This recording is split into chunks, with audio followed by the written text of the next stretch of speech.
Hello friends, ಎಲ್ಲರಿಗೂ Mallu Kannada food ಅಂಟರ್ ಚಾನಲ್ಗೆ ಸ್ವಾಗತ. ಇಂದಿನ recipe juicy and crispy KFC style fried chicken. ಮಕ್ಳಿಗಂತೂ ಇದು ತುಂಬ ಇಷ್ಟ, ಎಲ್ಲರಿಗೂ ಕೂಡ ಇಷ್ಟ. ಇದು ಹೊರಗಡೆ ಹೋಗಿ ತಿನ್ನೋದಕ್ಕಿಂತ ಮನೆಯಲ್ಲೇ ಈಸಿಯಾಗಿ ಇದನ್ನು ಸಿಂಪಲಾಗಿ ಮಾಡುವಂಥ ರೆಸಿಪಿ.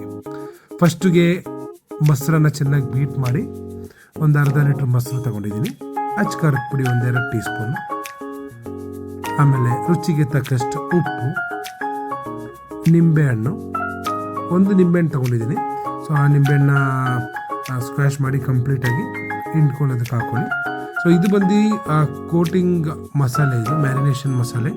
ಸೊ ಮ್ಯಾರಿನೇಷನ್ ಮಸಾಲೆಗೆ ಇದನ್ನು ನೀವು ಅಟ್ಲೀಸ್ಟ್ ಒಂದು 2 hours ಈ ಥರ ಮಾಡಿ ನಾವು ಒಂದು ಕಡೆ ಮಾಡಬೇಕು. ಇದಿಷ್ಟನ್ನು ಚೆನ್ನಾಗಿ ಮಿಕ್ಸ್ ಮಾಡ್ಕೊಳ್ಳಿ. ಮೊಸರು ಜೊತೆಗೆ ಅಚ್ಕಾರದ ಪುಡಿ, ಉಪ್ಪು, ಲೆಮನ್ನು ಇದೆಲ್ಲ ಚೆನ್ನಾಗಿ ಮಿಕ್ಸ್ ಮಾಡಿ. ನಾನಿಲ್ಲಿ ಚಿಕನ್ ವಿಂಗ್ಸ್ ತೊಗೊಂಡಿದ್ದೀನಿ, 2 kg ಚಿಕನ್ ವಿಂಗ್ಸ್ ತೊಗೊಂಡಿದ್ದೀನಿ. ಸೊ ಒಂದು ಅರ್ಧ ಲೀಟ್ರ್ ಮೊಸರು ಸಾಕಾಗ್ಬೋದು. ಚೆನ್ನಾಗಿ ಮಿಕ್ಸ್ ಮಾಡಿದ್ಮೇಲೆ ಆ ಚಿಕನ್ ವಿಂಗ್ಸನ್ನ ನೀವು ಇದರಲ್ಲಿ ಹಾಕಬೇಕು. ಒಂದೊಂದೇ ಹಾಕ್ಬಿಟ್ಟು ಎಲ್ಲ ನೀಟಾಗಿ ಮಿಕ್ಸ್ ಮಾಡಿ. ಬೇಕಾದ್ರೆ ಓವರ್ ನೈಟ್ ಕೂಡ ನಿಮ್ಗೆ ಇಟ್ಕೊಬೋದು. ಇನ್ಸ್ಟೆಂಟಾಗಿ ಮಾಡ್ತೀನಿ ಅಂದರೆ ಮಿನಿಮಮ್ ಒಂದು 2 hours ಆದರೂ ಇಕ್ಕಿದ್ರೇ ಮಾಂಸದೊಳಗೆ ಈ ಖಾರ, ಉಪ್ಪು, ಹುಳಿ ಎಲ್ಲ ಹಿಡಿಯುತ್ತೆ. ಸೊ ಓವರ್ ನೈಟೇ ಮಾಡಿ ನೀವು ಫ್ರಿಜ್ಜಲ್ಲಿ ಬೇಕಾದ್ರೆ ಸ್ಟೋರ್ ಮಾಡ್ಕೊಬೋದು, ಏನು ತೊಂದರೆ ಇಲ್ಲ. ನೆಕ್ಸ್ಟು 1 kg ಮೈದಾ ತೊಗೊಂಡಿದ್ದೀನಿ. ಅದಕ್ಕೆ ನಮಗೆ 2 ಟೀ ಸ್ಪೂನ್ ಅಷ್ಟು ಬೇಕಿಂಗ್ ಪೌಡರ್, ಸೋಡಾ ಅಲ್ಲ, ಬೇಕಿಂಗ್ ಪೌಡರ್. ಸೊ ಇದು ಬೇಕರಿ ಐಟಮ್ಗಳೆಲ್ಲ ಮಾರುವ ಅಂಗಡಿಯಲ್ಲಿ ಸಿಗುತ್ತೆ. ಆಮೇಲೆ ನಮಗೆ ಬೇಕಾಗಿರೋದು ಉಪ್ಪು, ಅಚ್ಕಾರದ ಪುಡಿ, ಆರಿಗ್ಯಾನೋ ಪೌಡರು, ಗಾರ್ಲಿಕ್ ಪೌಡರು ಮತ್ತು ರೆಡ್ ಆನಿಯನ್ ಪೌಡರು. ಇದಿಷ್ಟು ಮಸ್ಟು, ತುಂಬ ಮೇನ್ ಇಂಗ್ರೀಡಿಯೆಂಟ್ಸು. ಇದನ್ನೆಲ್ಲ ನೀವು ಚೆನ್ನಾಗಿ ಮಿಕ್ಸ್ ಮಾಡ್ಕೊಳ್ಳಿ. ಸೊ ಇದನ್ನು ಸ್ಟೋರ್ ಕೂಡ ಮಾಡಿಕೊಬೋದು. ಆಮೇಲೆ 2 ಸಿಲ್ವರ್ ಫಾಯಿಲ್ ಕವರ್ ಇದ್ದರೆ ಅದು ತುಂಬ ಹೆಲ್ಪು. ಯಾಕಂದರೆ ಚಿಕನ್ ವಿಂಗ್ಸ್ನ ಡಿಪ್ ಮಾಡಿ ಅದನ್ನು ಚೆನ್ನಾಗಿ ಶೇಕ್ ಮಾಡೋಕ್ಕೆ ತುಂಬ ಹೆಲ್ಪ್ಫುಲ್ ಆಗುತ್ತೆ. ಆಮೇಲೆ ಸ್ಟೋರ್ ಮಾಡಿ ಮಡಗ ಕೂಡ ಈ ಥರ ಪ್ಯಾಕೆಟ್ ಇದ್ದರೆ ನೀವು ಅದಾದಮೇಲೆ ಒಂದ್ಸಲಿ ಆ ಮಸಾಲೆ ಡಿಪ್ ಮಾಡಿ, ಆ ಫ್ಲೋರ್ ಇದೆಲ್ಲ ಆ ಪ್ಯಾಕೆಟಲ್ಲಿ ಹಾಕಿದ್ರೆ ಅದೊಂದ್ಸಲಿ ಡಿಪ್ ಮಾಡಿ ಚಿಲ್ಡ್ ವಾಟರ್, ತುಂಬ ಕೋಲ್ಡ್ ವಾಟರಲ್ಲಿ ಇನ್ನೊಂದ್ಸಲಿ ಡಿಪ್ ಮಾಡಿ ಸೆಕೆಂಡ್ ಕೋಟಿಂಗ್ ಕೊಟ್ಟಿದ್ದೀನಿ. ನೋಡಿ, ಈ ಕೋಟಿಂಗ್ ಕೊಟ್ಟು ಚೆನ್ನಾಗಿ ಶೇಕ್ ಮಾಡಿ ನಾವು ಕೈಯಲ್ಲಿ ಉದುರಿಸಿದ್ರೇ ಆ ಒಂದು ಕ್ರಿಸ್ಪಿ ಸ್ಟ್ರಕ್ಚರ್ ಆ ವಿಂಗ್ಸ್ ಮೇಲೆ ಬಂದಿದೆ ನೋಡಿ. ಸೊ ಈ ಥರ ನಿಮಗೆ ಆ ಒಂದು ಕೋಟಿಂಗ್ ಬರಬೇಕು, ಪರ್ಫೆಕ್ಟ್ಲಿ ಆಗಿದೆ. ಸೊ ಅದೇ ಥರ ಒಂದ್ಸಲಿ ಡೈರೆಕ್ಟಾಗಿ ಆ ಕವರ್ಗೆ ಹಾಕ್ಕೊಳ್ಳಿ. ಆಮೇಲೆ ಒಂದ್ಸಲಿ ಚೆನ್ನಾಗಿ ಶೇಕ್ ಮಾಡ್ಕೊಳ್ಳಿ. ಮತ್ತು ಚಿಲ್ಡ್ ವಾಟರ್ಗೆ, ತುಂಬ ಕೋಲ್ಡ್ ಇರೋ ನೀರಿಗೆ ಡೈರೆಕ್ಟಾಗಿ ಅದನ್ನು ಹಾಕಿ, ಓಕೆನಾ. ಜಸ್ಟ್ 1 ಸೆಕೆಂಡ್ ಆ ನೀರೆಲ್ಲ ಔಟ್ ಮಾಡಿ ಮತ್ತು ಇನ್ನೊಂದ್ಸಲಿ ಹಾಕ್ಕೊಳ್ಳಿ.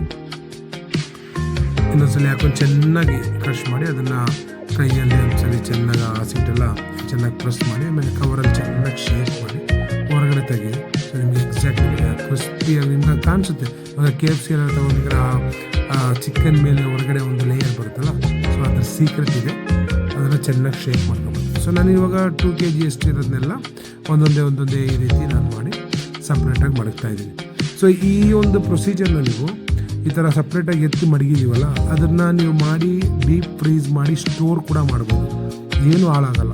3 to 4 months ಬೇಕಾದ್ರೆ ನೀವು ಸ್ಟೋರ್ ಮಾಡ್ಕೊಬೋದು. ಇವಾಗ ಯಾರಾದ್ರು ಗೆಸ್ಟ್ ಬಂದರು ಅವ್ರಿಗೆ ಇಮಿಡಿಯೇಟಾಗಿ ಮಾಡೋಕ್ಕಾಗಲ್ಲ, ನಿಮಗೆ ಮಕ್ಕಳಿಗೆ ತುಂಬ ಇಷ್ಟ, ಯಾವಾಗಲೂ ಕೇಳ್ತಾ ಇರ್ತಾರೆ ಅಂದಾಗ ನೀವು ಈ ಥರ ಒಂದು ಪ್ರೊಸೀಜರ್ ಮಾಡಿ ಕೋಟಿಂಗ್ ಕೊಟ್ಟು ನೀಟಾಗಿ ಒಂದು ಕಂಟೈನರಲ್ಲಿ ಫ್ರಿಜ್ಜಲ್ಲಿ ಸ್ಟೋರೇಜ್ ಮಾಡ್ಕೊಳ್ಳಿ. ಅವಾಗ ಏನಾಗುತ್ತೆ, ಸ್ಟೋರೇಜ್ ಮಾಡಿದಾಗ ನಿಮಗೆ ಯಾವಾಗ ಬೇಕು ಜಸ್ಟ್ ಒಂದು 1/2 hour ಹೊರಗಡೆ ಇಟ್ಕೊಳ್ಳಿ, ಅದೆಲ್ಲ ಬಿಟ್ಕೊಳ್ಳುತ್ತೆ. ಡೀಪ್ ಫ್ರೈ ಎಣ್ಣೆಯಲ್ಲಿ ಹಾಕ್ಕೊಂಡು ಡೀಪ್ ಫ್ರೈ ಮಾಡ್ಕೊಳ್ಳಿ. ರುಚಿಕರವಾದ KFC ಫ್ರೈಡ್ ಚಿಕನ್ ರೆಡಿ ಆಗುತ್ತೆ. ಸೊ ನಾನಿಲ್ಲಿ ವಿಂಗ್ಸ್ ತಗೊಂಡಿದ್ದೀನಿ. ಸೊ KFC ಮಾಡೋಕ್ಕೆ ನಿಮಗೆ ವಿಂಗ್ಸ್ ಬೆಸ್ಟು, ಅದು ಇಲ್ಲಾಂದರೆ ಥಾಯ್ ಪೀಸ್ ಬೆಸ್ಟು, ಇಲ್ಲಾಂದರೆ ಡಮ್ ಸ್ಟಿಕ್, ಲೆಗ್ ಪೀಸ್ ಇದೆಯಲ್ಲ, ಇದೆಲ್ಲ ಆ ಪೀಸ್ಗಳು ಒಳ್ಳೆಯದು. ಆದಷ್ಟು ಚಿಕ್ಕ ಕೋಳಿ, 1.5 kg ಒಳಗಡೆ ಇರೋ ಕೋಳಿ ತೊಗೊಳ್ಳಿ, ಟೆಂಡರಾಗಿ ಬರುತ್ತೆ ನೋಡಿ. ಇವಾಗ ಕೋಟಿಂಗ್ ತುಂಬ ಚೆನ್ನಾಗಿ ಬಂದಿದೆ. ಸೇಮ್ ಇವಾಗ ಫ್ರೈ ಮಾಡಿ ತೋರಿಸ್ತೀನಿ ನಿಮಗೆ ಯಾವ ಥರ ಬರುತ್ತೆ ಅಂತ. ಸೊ ಈ ಥರ ನೀವು ಸ್ಟೋರೇಜ್ ಮಾಡೋಕ್ಕೆ ಈ ರೀತಿ ನೀವು ಒಂದು ಪಾತ್ರೆ ಈ ಥರ ಇಟ್ಕೊಂಡು ಸ್ಟೋರೇಜು ಮಾಡ್ಕೊಬೋದು. ನೋಡಿ, ಎಣ್ಣೆ ಬಿಸಿಯಾಗಿದೆ. ಆಮೇಲೆ ಎಣ್ಣೆ ಹಾಕುವಾಗ ಆ ಬಾಣಲಿ ಸ್ವಲ್ಪ ಸ್ಪೇಸ್ ಇರಬೇಕು, ತುಂಬ ಸ್ವಲ್ಪ ಆಳ ಇರೋವಂಥ ಬಾಣಲಿ ತೊಗೊಳ್ಳಿ. ಎಣ್ಣೆ ಜಾಸ್ತಿ ಹಾಕ್ಕೊಳ್ಳಿ, ಇಲ್ಲಾಂದರೆ ಅದು ಕೆಳಗಡೆ ಟಚ್ ಆಗಿ ನಮ್ಗೆ ಆ ಒಂದು ಸ್ಟ್ರಕ್ಚರ್ ಕೊಡೋಲ್ಲ. ನೋಡಿ, ಇವಾಗ ನಾನು ಒಂದೊಂದೇ ಪೀಸ್ ಹಾಕಿದ್ದೀನಿ. ಒಂದು 5 to 6 minutesಲ್ಲಿ ನಿಮಗೆ ಚಿಕನ್ನು ಫ್ರೈ ಆಗಿ ಸಿಕ್ಬಿಡುತ್ತೆ. ಸೊ ಒಂದು ಬ್ಯಾಚ್ ತೆಗಿತಾ ಇದ್ದೀನಿ. ಆ ಥರ ಒಂದು 2-3 ಬ್ಯಾಚ್ ನಾನು ಮಾಡಿದ್ದೆ. ಸೊ ನೋಡಿ, ನಿಮಗೆ ಕಾಣಿಸುತ್ತೆ ಎಷ್ಟು ಚೆನ್ನಾಗಿ ಆ ಒಂದು ಕೋಟಿಂಗ್ ಬಂದಿದೆ. ಸೊ ಇವಾಗ ನೆಕ್ಸ್ಟ್ ಬ್ಯಾಚ್ ಕೂಡ ರೆಡಿ ಮಾಡೋಣ. ಆಯಿಲಲ್ಲಿ ನಿಮ್ಗೆ ಡಸ್ಟು ಮೈದಾದು ಹಸಿಟ್ ಏನಿದೆ ಆ ಡಸ್ಟ್ ಬರುತ್ತೆ. ಬಟ್ ಡೋಂಟ್ ವರಿ, ಇವಾಗ ನೀವು ಆಯಿಲ್ನ ಮತ್ತೆ ಯೂಸ್ ಮಾಡಬೇಕು ಅಂತಿದ್ರೆ ಜಸ್ಟ್ ಒಂದ್ಸಲಿ ಫಿಲ್ಟ್ರ್ ಮಾಡಿ, ಅದರಲ್ಲಿರೋ ಡಸ್ಟ್ ಎಲ್ಲ ಕೆಳಗಡೆ ಸೆಟ್ಲ್ ಆಗ್ಬಿಡುತ್ತೆ. ಇನ್ನೊಂದು ಬ್ಯಾಚ್ ಹಾಕಿದ್ದೀರಿ ಇವಾಗ